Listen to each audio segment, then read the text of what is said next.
In 2007, Indiana Governor Mitch Daniels asked 7 volunteer citizen leaders to serve on the Blue Ribbon Indiana Commission for Local Government Reform. Their mission? To recommend ways to streamline local government and in doing so help thousands of hard-working public servants provide the highest quality service to constituents. After much research, public input, and deliberation, the Commission offered a list of 27 recommendations designed to streamline the layers of local government to create more accountability and greater efficiency. For county government, rather than the current 3 county commissioners, the Commission recommended the establishment of a single elected county chief executive and the establishment of a single unified legislative body for county government. The Commission also recommended transferring responsibility for administering the duties of the county auditor, treasurer, recorder, assessor, surveyor, sheriff, and coroner to the county executive, among other duties. The Commission recommended retaining a local government role for property tax assessment under a county assessor appointed by the county executive, creating a countywide body to oversee public safety services, and consolidating emergency public safety dispatch by county or multi-county region, and using communication systems compatible with the statewide 800 MHz communication system. The Commission recommended transferring responsibility for all funding of the state's trial court system to the state, including public defenders and probation, as well as moving funding of child welfare from counties to the state. In terms of township government, the Commission recommended transferring all responsibility for administrating the duties currently performed by township government to the county executive. The Commission recommended establishing a county-wide court relief levy. In Marion County, the responsibilities for the Township Small Claims Court would be switched to Superior Courts, the Commission urged. For Indiana schools, the Commission recommended merging districts with student populations below 2,000 and requiring that school corporation bonds be approved by the fiscal body of the municipal or county government containing the greatest proportion of assessed value in the school district. The Commission also urged districts to collaborate on purchasing, and the Commission recommended that districts conduct school elections during November in even years.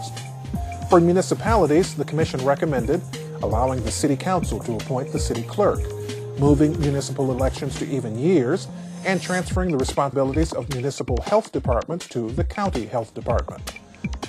For schools and other special taxing districts, the Commission suggested reorganizing library systems by county and providing permanent library services for all citizens. Budgets and bonds of library and other special taxing districts would be approved by the fiscal body of the municipal or county government with the greatest proportion of assessed value in the unit seeking approval. And the Commission would strengthen the current joint purchasing infrastructure for libraries. For all units of government, the Commission recommended expanding voluntary coordination and consolidation of units and services and giving voters more power to compel consolidation. Local governments would be allowed to establish service districts with differentiated levels of service and corresponding tax rates. The Commission would facilitate local improvement efforts using best management and business practices. And it would prohibit employees of a local government unit from serving as elected officials within the same local unit of government. An Indiana Advisory Commission on Intergovernmental Relations would be formed to monitor progress toward these recommendations and conduct additional research. Additionally, a statewide benchmarking system would be established to monitor progress. Finally, the Commission also recommended designating a state office that would provide technical help to local government.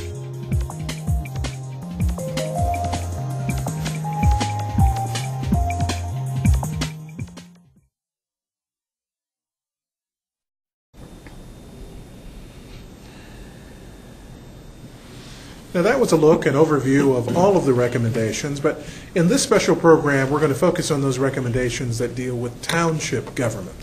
I'm Vince Robinson from Inc. Newspaper and the Fort Wayne Reader. This special program is brought to you by City TV and the Mike Down Center for Indiana Politics at Indiana University, Purdue University, Fort Wayne.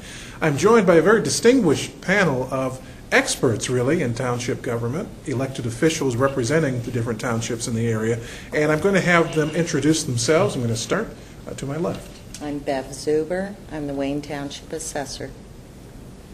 Barbara Krisher, Aboite Township Trustee. John D. Henry, Pleasant Township Trustee. Richard Uhrick, Trustee of St. Joseph Township. Bob Arnold, Trustee, Washington Township. Rick Stevenson, Wayne Township Trustee. Bill Bowers, Jackson Township Trustee. John Spinks, I'm the Associate Director of the Indiana Township Association. Debbie Driskell, Executive Director of the Indiana Township Association. Thank all of you for your time, for being here. This promises to be a very lively discussion, I'm sure, even though with all 27 recommendations, only 2 really deal directly with township government. Let me talk first before we get into those 2 recommendations, and really only one of those dealing with Northeast Indiana. But let's talk before that, in a general sense, your thoughts and ideas about the Commission's recommendations, and just the idea that the Commission was even needed, and we need to take a look at how local government works. Let me just throw that out there. Just thoughts on the whole process in general.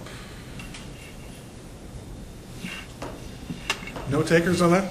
Go ahead. Well, I think in government we always need to look to improve. So it's not that the Commission looked into the government in Indiana and ways to improve it. I just thought that it was rather bold. A lot of their ideas are rather bold as far as just point blank eliminating governments. It's just a little step too far, too quick, I think. Any thoughts on the general need? You know, when you looked at the recommendations, what do you think was going through the minds of the volunteers on that commission? Any thoughts on that? I think there was a little bit of misrepresentation with regard to the assessors/trustees. I think the media had covered or had been told that there were 1,008 assessing/trustees, and people were told that they were the people who were doing the assessments on their properties, when the reality is House Bill, 257 required the trustees, if they were going to do assessments, to have their level 2 certification by the 1st of this year. And I think the recommendations moved very quickly and never let that really fall into place before they made all of these new changes in 1001.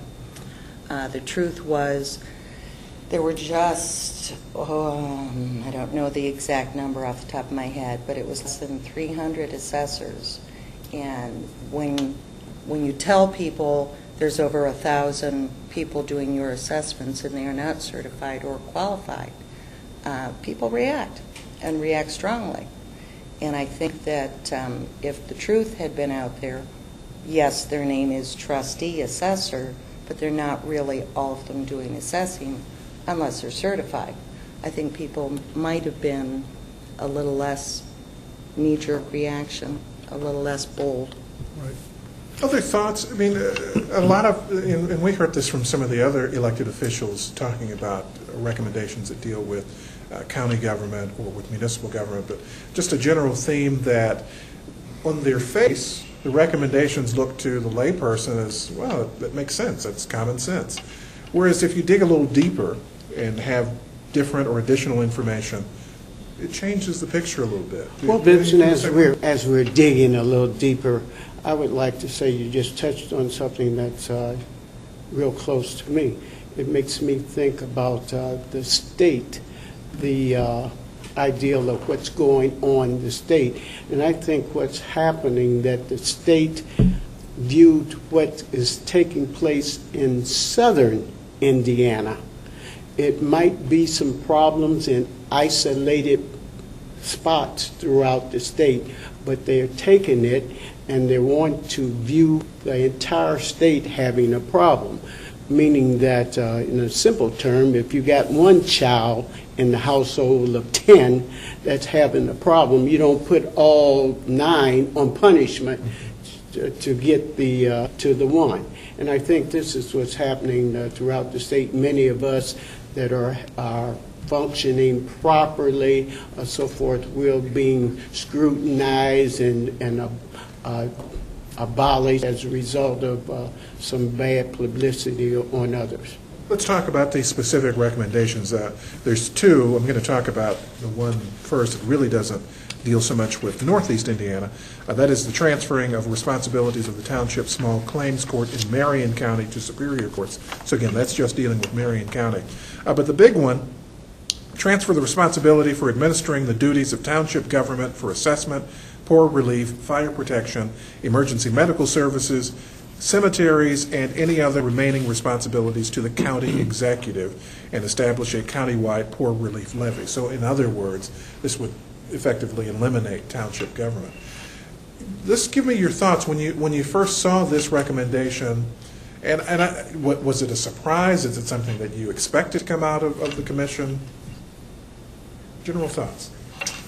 My general thoughts were that myself and Debbie Driskell, we attended all those meetings throughout the state of Indiana, and we were very pleased when we left there because it seemed to me like most of the people were in favor of township government. So I think one of our greatest shocks, was when this report came out, we wondered where this information came from. Because again, we attended every meeting from Evansville, everywhere. And I think that was probably the most disappointing thing for me, the surprise of their interpretation of what people were saying to them. I think, without pointing any fingers, it seemed to me that they had other concerns. And I think a lot of the concerns were, like Vicki was saying, that, when you're an assessor, just for example, that assessor does a particular assessing job and then passes that on to a different level of government, and then that level of government approves that. So if it's approved, then we have to assume that that assessor did the appropriate job. And then at that point, it goes all the way up to another level, DLGF, and they certify and approve it. So I think my concern with that particular report was a lot of inconsistency. Debbie, your thoughts? Well, I certainly think the report surprised and of course dismayed us as a group. It's so broad sweeping and paints such a picture of Indiana that something's wrong with our government. We have to stop governing like this is the subtitle of the report. And who says that we have to totally change up the government? Maybe we just need to fix and tweak what we have. And the state legislature has presented us with tools of late for restructuring government that allows local communities to decide what is best for them, what works in their community, and it allows the electorate to then vote on that plan. So it gives the voice to the people rather than just jerking away the democracy in Indiana, which is what this report does. It puts the power in the hands of a few, makes everybody a political appointee, and takes the voice of the people away. And I think that is what is most disappointing about the report. And as John said, we listened to all of those public forums, and most people that went to the microphone and reported out their group sessions said there's something wrong with state government and we need to fix it. We did not hear reports coming out of those focus groups that there's something wrong with township government. So it's very confusing, very confusing. Other thoughts? There's a couple of thoughts. One is that this keeps popping up, and the media is using it. It's in the newspaper, and that's the term poor relief. And poor relief is now township assistance, and it has been. And so I wonder, if the person who's writing this article is so not up to date and using poor relief, then what's the rest of his story about anyway? Also, this big sweeping change, that no one has taken the time to really understand what this sweep would do. Let's take fire protection, for example. It's just appalling that you would have a fire department rate you take a volunteer fire department and you can't get anything lower in cost than a volunteer. And you're having to consolidate all these fire departments. And now you're having a paid staff that's there 7 days a week, 24 hours a day with benefits. The tax rate would be astronomical. I can understand that if this was brought up to East Allen County, which the big frap that's been going on there, they want to reorganize their local government.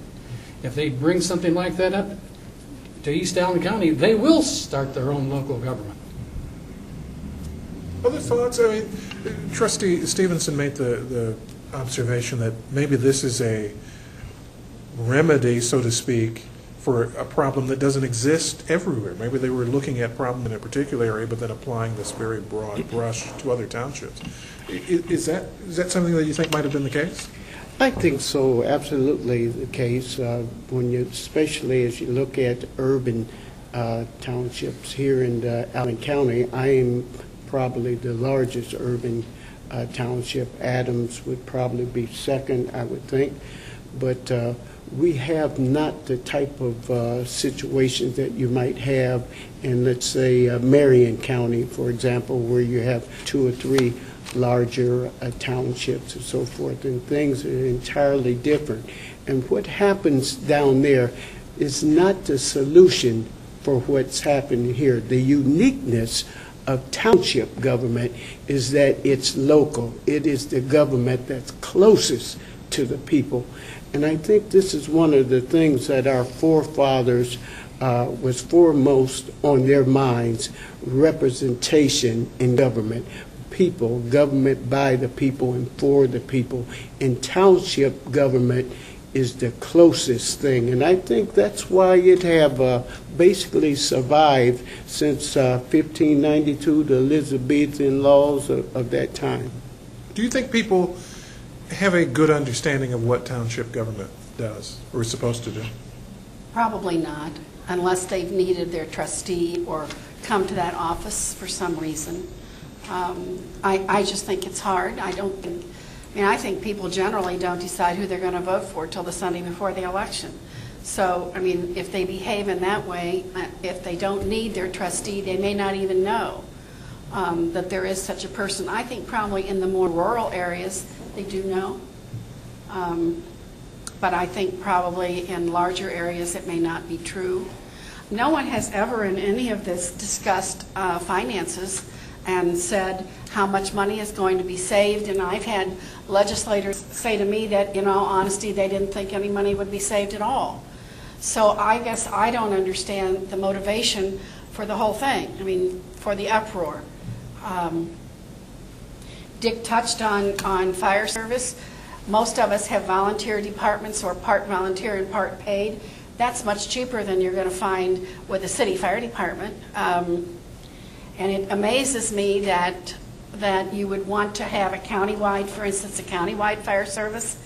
You're not going to do it cheaper than the way it's done now. And we've been through this discussion with John Stafford and Andy Downs, and I think they found out that township government was a bargain. That's what they basically said to us after our roundtable discussion, similar to what we're having today.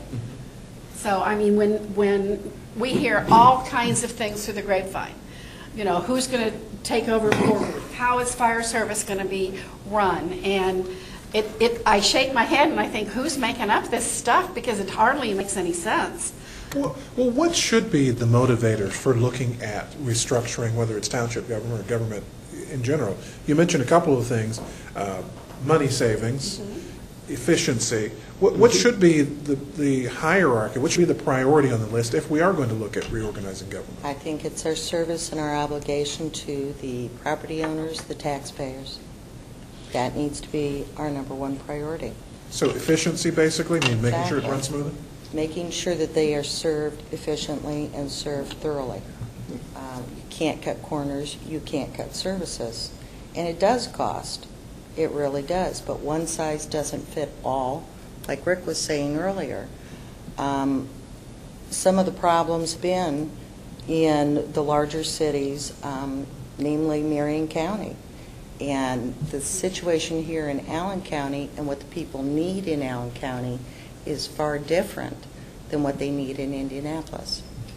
One of the things that hasn't been brought out that's really as apparent is most townships, with all the programs that they have, the cost is 1% property tax.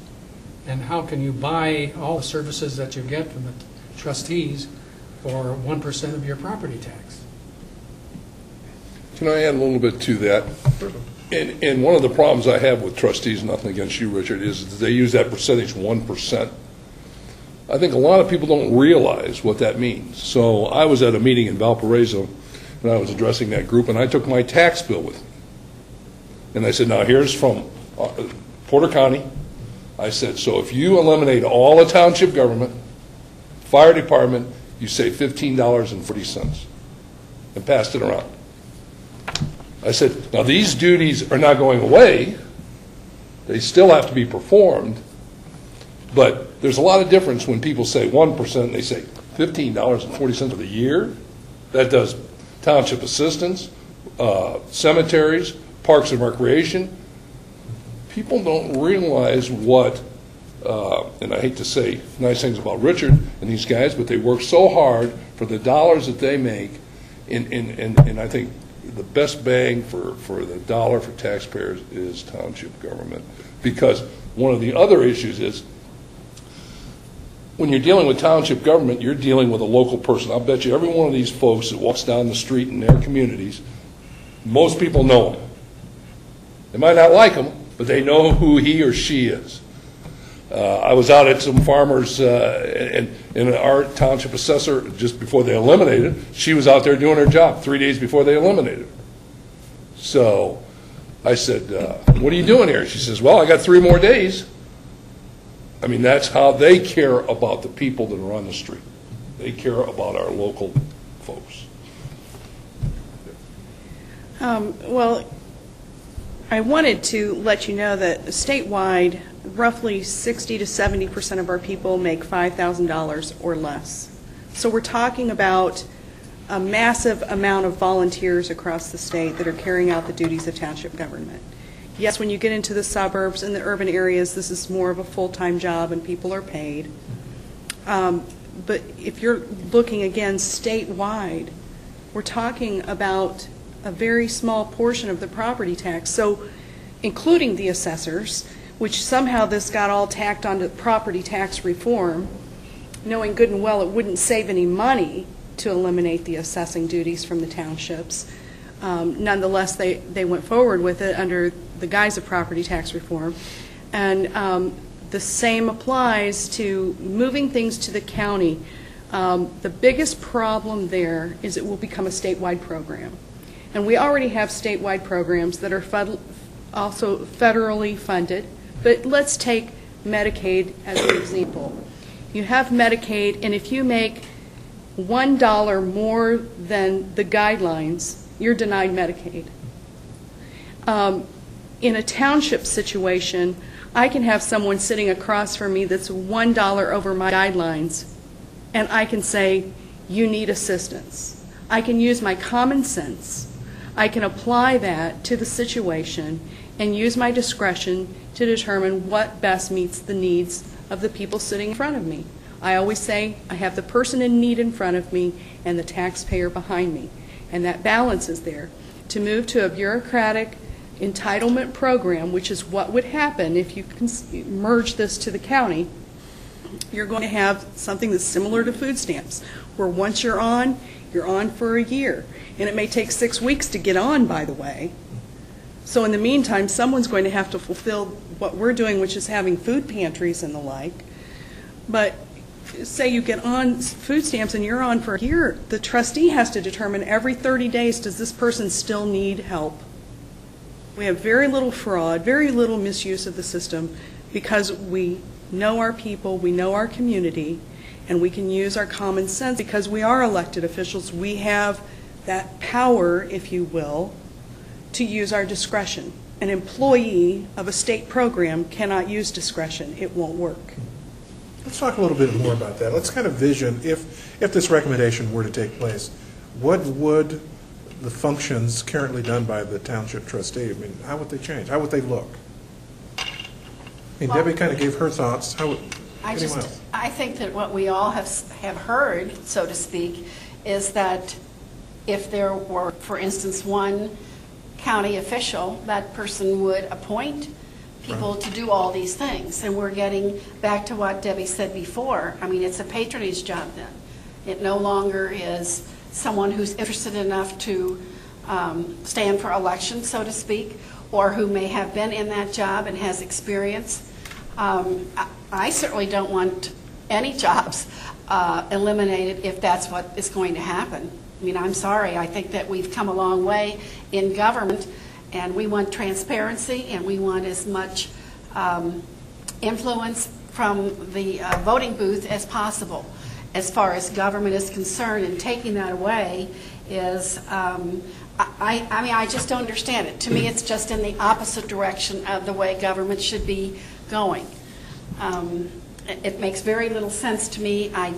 The word efficiency is a very difficult word. I mean, are you talking time, or are you talking money, or are you talking training? I mean, there's a lot of different ways to approach that word, and it's a word that I see taking a different characteristic every time, depending on who's using the word.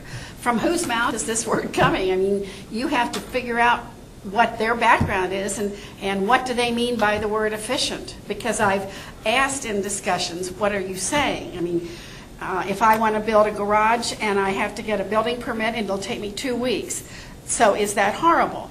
Now, are we going to spend lots more money and build the one-car garage and get the permit in 2 days? I mean, that's more efficient. Do you want to do that? I'm not sure. How much do you want to pay in order for that efficiency to improve? And I think it's the same with all of us. We try to be as efficient as we can be. I don't think that you could find township trustees that aren't particularly efficient. I do agree with what Rick said. I think that a lot of this comes from the center of the state. I think there are problems there in the very urban areas, and I think that we're reaping the results of that here in Allen County when we don't have the problems that they have in the southern part of the state. For some reason, the Chamber of Commerce is after the trustees, and I don't still know their motivation. I just do not believe it's money, because there's not that much money involved when you look at it on a statewide basis. What might have been more helpful in terms of a way for the commission to look at government, local government as a whole, and township government in particular? What do you wish they might have looked at? What recommendations might they have made that you think would cause greater efficiency? I think one of the things that would have been beneficial for township government, if they might have thought about alternative financing. As you well know, that basically our finance come from property taxes, and with that reformation in process, it causing a little problem for us. And if there was an alternative, sales tax, income tax, or so forth, that it would allow us to run a little smoother, cause less people to worry, vendors, clients as well. I wish they had just wiped the slate clean and left the offices as they are. In other words, your county offices, township positions, and then made a list of the services and said, now who can best deliver these services? Perhaps food stamps could be better delivered by the townships. Yeah. And perhaps we're better at determining whether someone has met the requirements for Medicaid. You know, maybe that would have made sense, and maybe it would make sense for the counties to do something that we're doing. But instead, getting back to what we've all said, this broad stroke was taken against us, and to me, it reeks of elitism. Going off of what Barbara said, there's other motivations here other than money. And is it so wrong that in townships you find common, ordinary people running local government? And I think big business has a problem with that. And big business is the one that's been pushing this nationwide to get rid of small units of government. You see it state after state. Big business is coming after local government. And why is that? We're common, ordinary people. Is it elitism? I don't know. But there's certainly some other motivation other than money. What's your thoughts? Yes, and it's kind of interesting, if I may echo a little bit on what Debbie is saying. I totally agree. But we have one state, Georgia, that is interested, has contacted us, that is interested in starting township government. Because it's very interesting.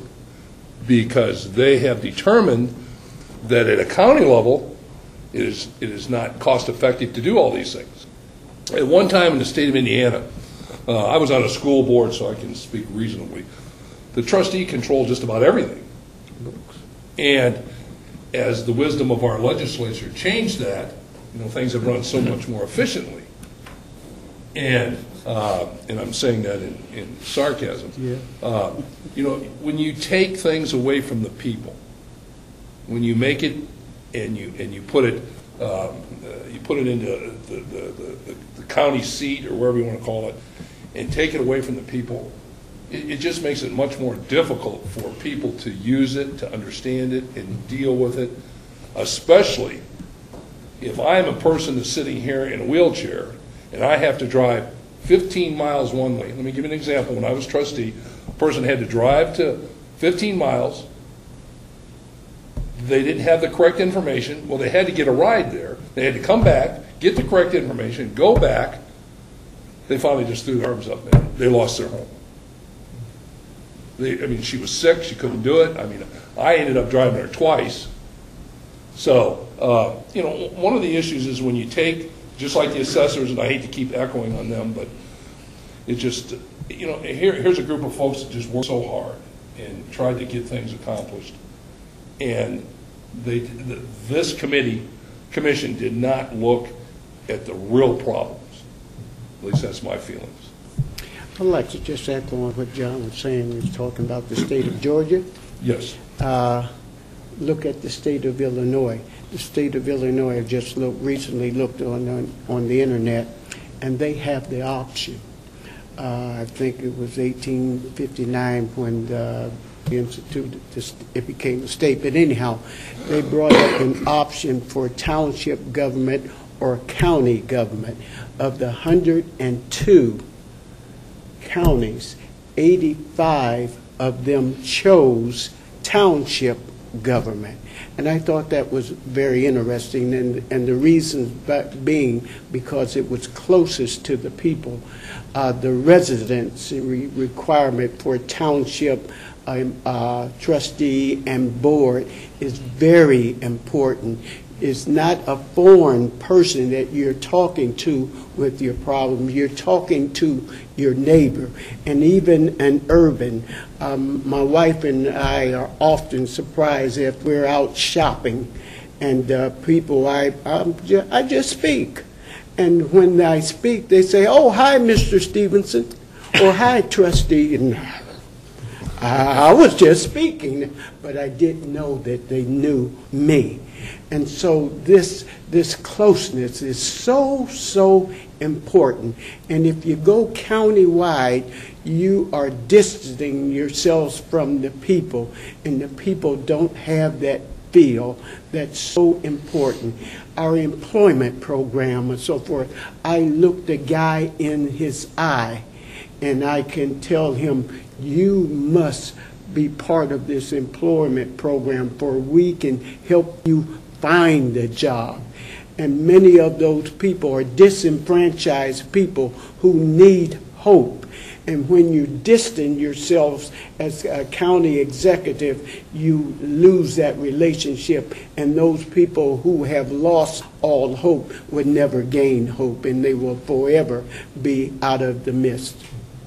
And may I just add one more thing to that?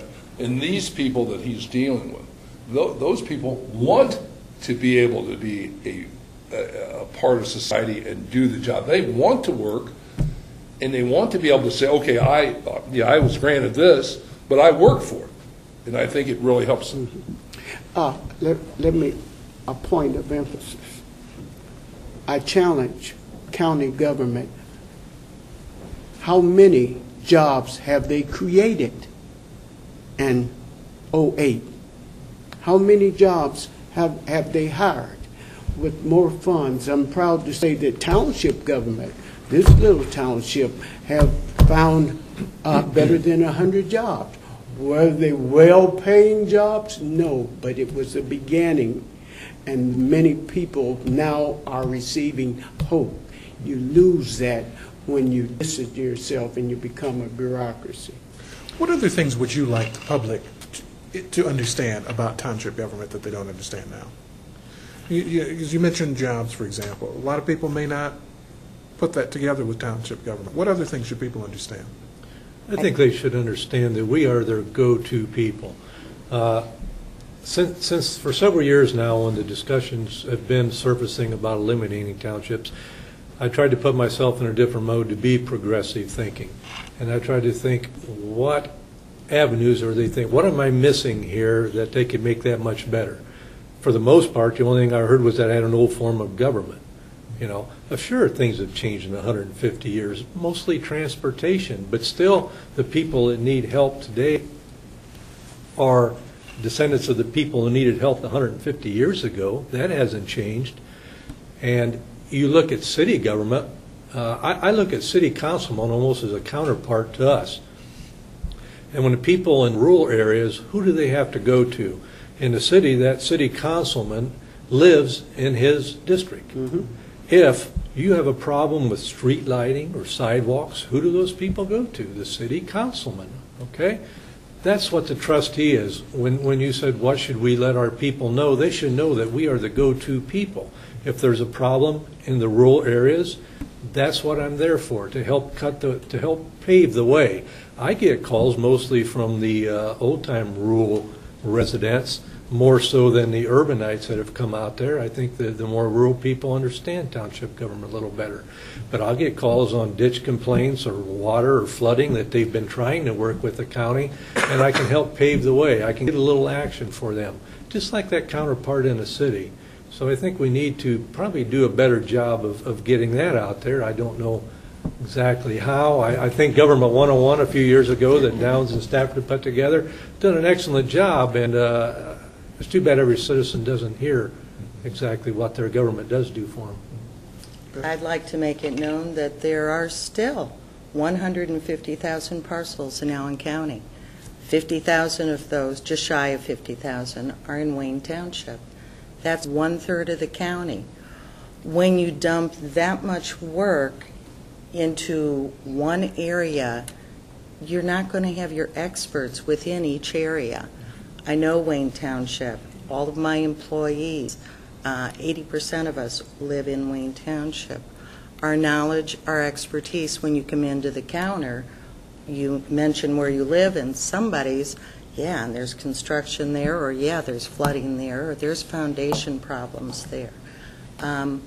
Checks and balances, I think, is what's so important that my office offers. And if you lose the township, that would be gone. I think if everything was under one office, in assessing, you always have your outliers, your high and your low. Your high, as far as Allen County goes, clearly is Aboite. Your low tends to be Wayne. Those different property values, that wide range, those areas deserve and need special attention. To take away the township offices, in my opinion, is a disservice to the owners of all those properties. At the same time, it's been mentioned, more than one of them mentioned, that township government has kind of been on the radar for quite a while, whether it's from business or other folks who are looking at consolidation or other issues. What do you do now? I mean, being representatives of township government, these recommendations now are out there. What do you do now as a group? Well, I think we need to try to educate the folks in our community. I know Debbie and I have been going out throughout the state, in county fairs. I think one of the keys is, and one of the, Barb maybe said it earlier, it's trying to educate people. And like John says, well, how do you get that information out there? And most trustees just want to do their job and be left alone. And to throw a fire under them, to get them stimulated to the point where they will go out and talk to their constituents and tell them what the governor and these folks are trying to do. I think the whole key thing is that it's education. As you go out, what are you hearing from folks? We hear nothing but good. If you go into a community and you say, well, how about your trustee? Well, you usually get about 3 types of reaction. The first reaction is, he or she's over in that building there. The second one says, I love him. He's the greatest thing in the world. He helped me out, helped my cousin out, my sister. just like the assessor. You know, I go up and I'm talking to a farmer, and he says, "Yeah, my assessor was out here. She drives out here anytime I need her." So, you know, the real issue is that we're a tool, like John said. And when you need that tool, you know exactly where it's at. And it's local, it's close by, and you just walk up, and you, most of the time, other than very few, you see a very smiling face, because he or she is your neighbor. As far as education is concerned, one of the biggest group where you need to educate is the legislators. They're the ones that are going to be making the change, and we need to get our taxpayers and constituents to back us with the legislators. What are you hearing from constituents so far on the recommendations? If anything, what have you heard? I haven't heard anything on the recommendation, but what I have heard was, if I may add a little bit, they were extremely upset that our legislators attached this assessing bill onto the property tax reform, because now there was a lot of that was publicized in the particular area that I'm in, and they wanted to know why that happened. And I said, well, you have to contact your legislator. And I think one of the issues was, and I firmly believe this, and you folks can, if that issue of assessing would have been a standalone, it would still have been here. That was very, very orchestrated. Oh, Yes, yeah. it was. To come out the way it did. Oh, absolutely. There was 2 bills prior to that the Senate voted on that they seemed to vote the appropriate way.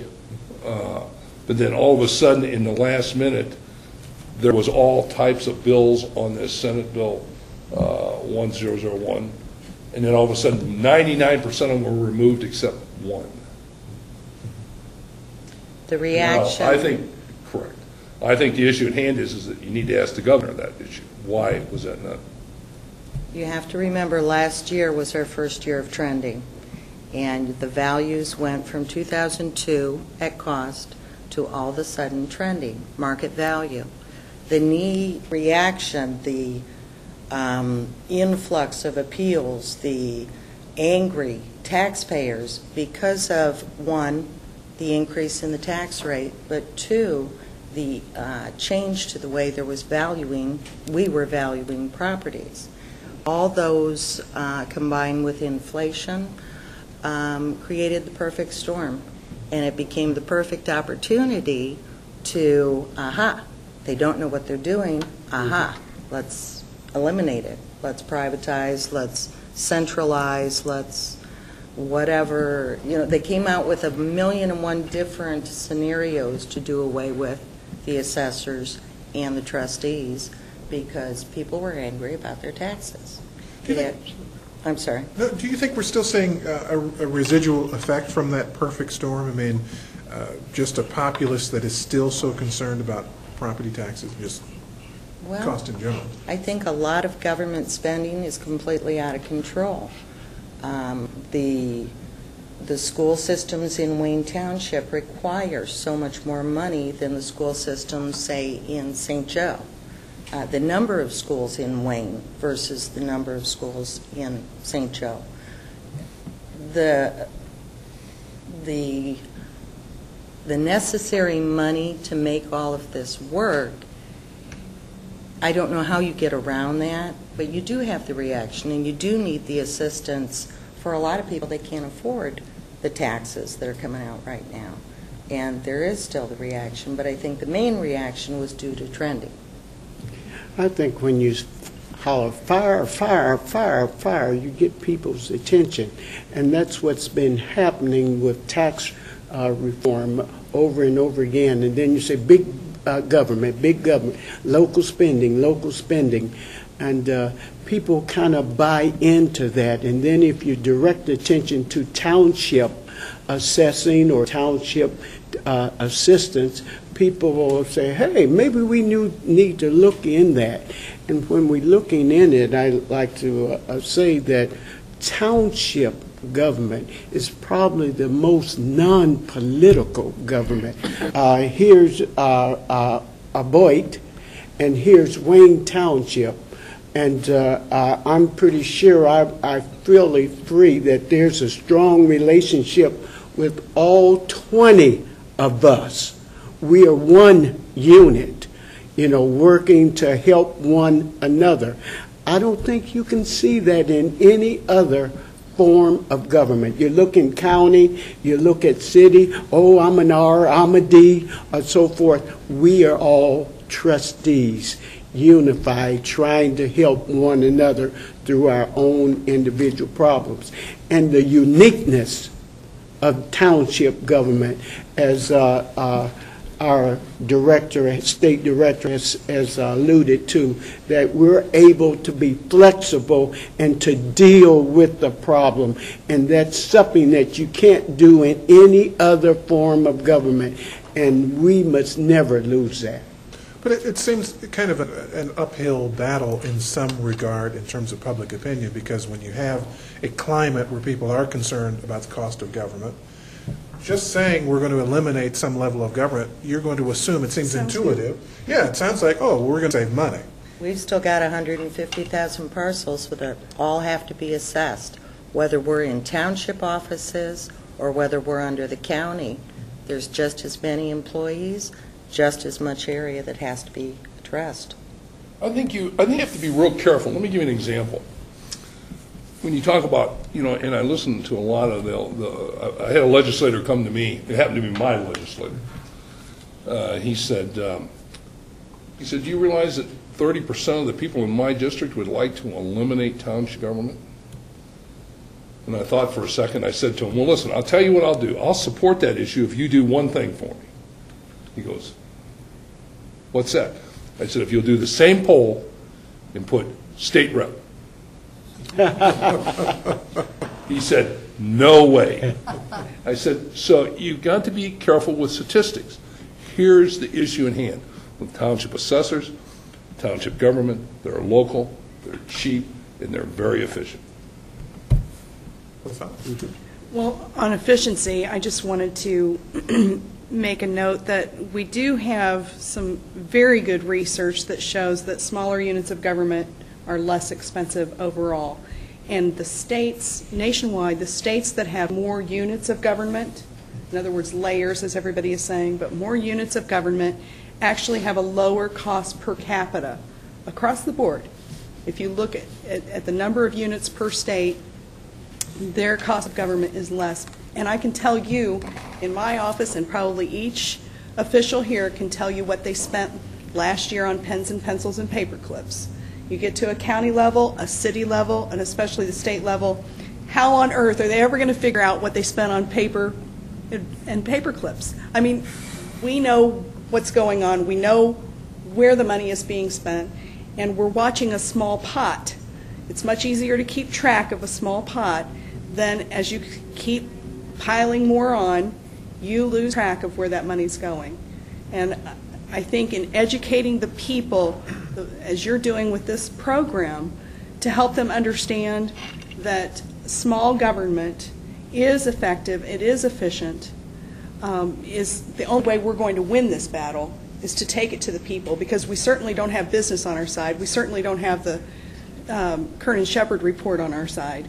And educating the legislators, which we're trying to do. We're getting ready to invite every single legislator to tour a local township trustee's office. And we're hopeful that that will enable them to see exactly what we do. Sir, unfortunately, they don't understand exactly what we do sometimes. Well, I want to close on that and ask one more question about that. And Debbie, I think I'll address this to you. What is it that you want the legislators to walk away with, whether it's on that tour, whether it's on a phone call? What do you want them to really understand about this issue? Wow. That's a tough question. And we only have 2 minutes left. So. Okay.